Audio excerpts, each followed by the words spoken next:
In the fall of 2020, I started a project where the idea was simple. Make a straightforward hack and slash, in the vein of early 2000s action games, where the focus was on local co-op, and just see what level of quality I could reach without trying anything too fancy. It would be an art-driven collaboration with an artist friend of mine. It was going to be a big project. I'd make it over the course of a year. Yeah, I abandoned it. That's always the way these big projects seem to go. But now we will actually finish something we fucking started. Let's just take a look at the old project file and... Okay, I can't even find the scene file. What the hell is that? I just have my old wall object sitting here for no reason.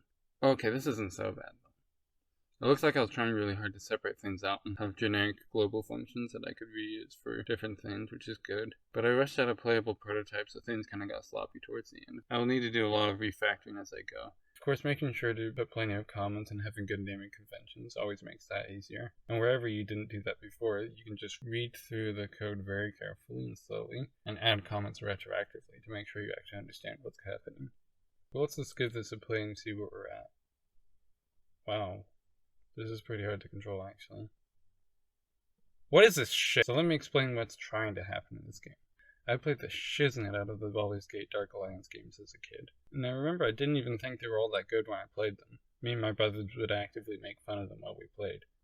But we always kept playing. I think the thing about those games was that they weren't trying to be revolutionary or even original. It was a romp, but it was a well-done romp. And most importantly, they had a great implementation of couch co-op. Of course, when I heard about the reboot, I was excited. This project was partially just sort of a joke that I would make Dark Alliance 3 before they got around to it, with the release of the reboot being kind of like a soft deadline for myself.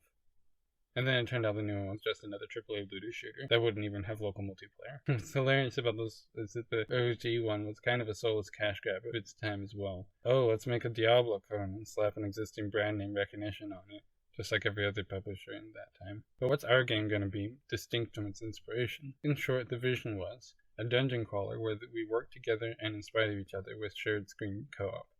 I imagine the combat being tactical button mashing, whatever the fuck that was supposed to mean, with minimal story. We determined some things about the scope and what this game won't be early on as well. First, it won't be 3D. This was partially just to keep the project manageable for me to do on all my own, but also because it plays to my artist's two-dimensional strengths. And the second difference is that this will not be an action RPG.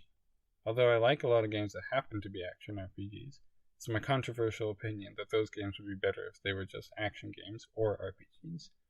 I just kind of feel like the stats and all that distract from the straightforward action, and inversely an overfocus on combat subtracts from the real role-playing opportunities. And this hot take is also a great way for me to tone the scope down to something manageable. The co-op thing kind of caused some issues early on though.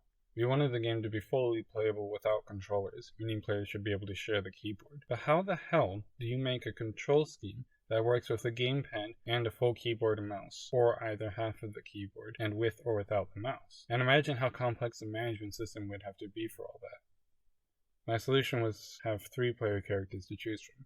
One that always uses the left side of the keyboard, one who always uses the right side of the keyboard, and one who always uses the mouse. And embrace the differences and give them each a drastically different control scheme and different moveset to suit each way of doing input. That means all you have to manage is which player characters are present and whether they have controllers connected or not. Still not quite confident in this decision though. It increases the workload for one. But this direction had a lot of interesting knock-on effects on the rest of the game design, and led to some of the more unique parts of our game. They forced me to come up with some very minimalist controls to fit the 3 people, which actually matched up well with the core idea of this game being simple and easy to learn.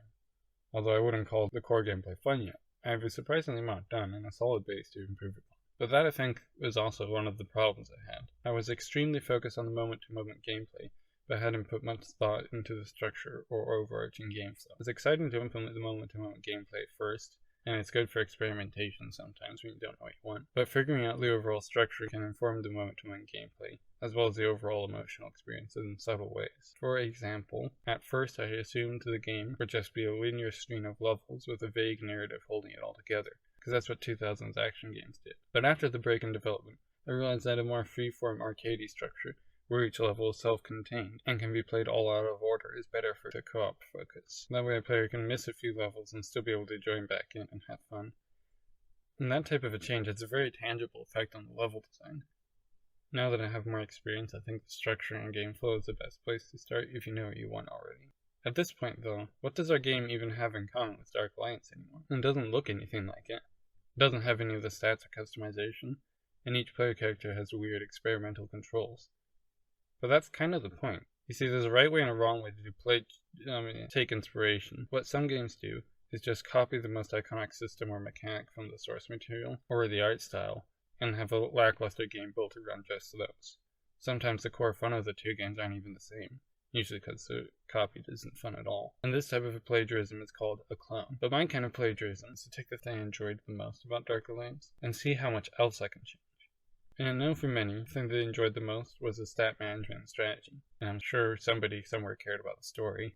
But for me, it was just something simple to play with my brothers. And its setting and aesthetic made me imagine backstories that may have actually been cooler than the real ones. And that's what we hope to do.